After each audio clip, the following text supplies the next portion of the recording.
The United States just executed a bold military operation to capture Venezuelan President Nicolás Maduro and his wife, bringing them to face charges on U.S. soil. This video explains why the Trump administration ordered the strike, the role of oil and energy resources in strategic decision-making, and how Venezuela's proximity and wealth made it a flashpoint in global power competition. We go deep into the geopolitics of energy, how Chinese and Russian influence in Venezuela shaped the risk calculus, and why this capture could reshape the balance of influence in the Western Hemisphere. You'll see how U.S. forces struck with precision, what the short-term and long-term implications are for oil markets, and what this means for the future of U.S. national security. This is a moment that matters.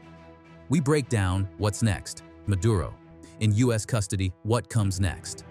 Straightforward, serious, and curiosity-driven. Venezuela, after Maduro captured, what it means for America. Broadens to the aftermath. Why the U.S. took Maduro and what happens next. Focuses narrative on motivation and consequence.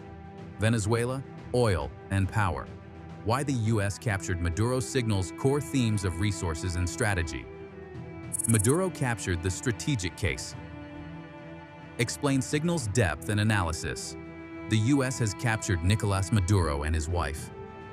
Here's why it happened, how U.S. forces executed the operation, and what this means for global energy, national security, and the balance of power. In the early hours of January 3, 2026, the world woke up to an unprecedented announcement from the United States. President Nicolás Maduro of Venezuela, along with his wife, was taken into U.S. custody in a rapid military operation deep inside Venezuelan territory. This was not a diplomatic arrest. It was a calculated military strike. The U.S. military, acting on orders from the U.S. president, executed a swift and decisive mission that ended with Maduro on American soil facing federal charges. What just happened? Why did it happen? And what does it mean for U.S. security, global energy, and the balance of power? This is the story of how global geopolitics, natural resources, and strategic urgency converged in Operation Absolute Resolve. Nicolás Maduro has been Venezuela's leader for years, presiding over one of the world's most resource-rich nations.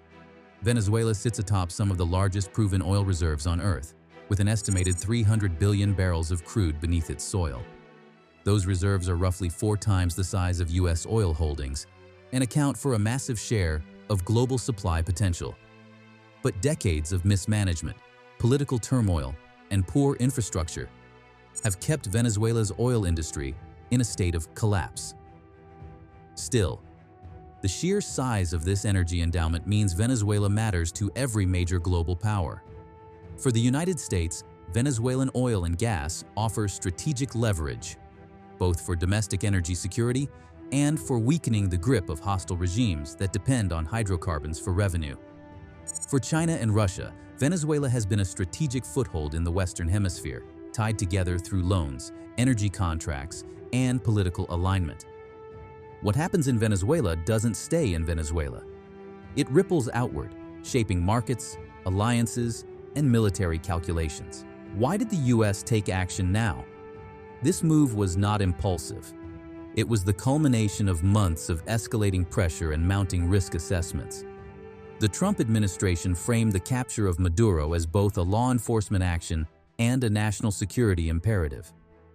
For years, Washington has accused the Maduro regime of drug trafficking, corruption, and ties to organized criminal networks. By indicting Maduro on charges including narco-terrorism and related offenses, U.S. officials argued they had a domestic legal basis for arrest.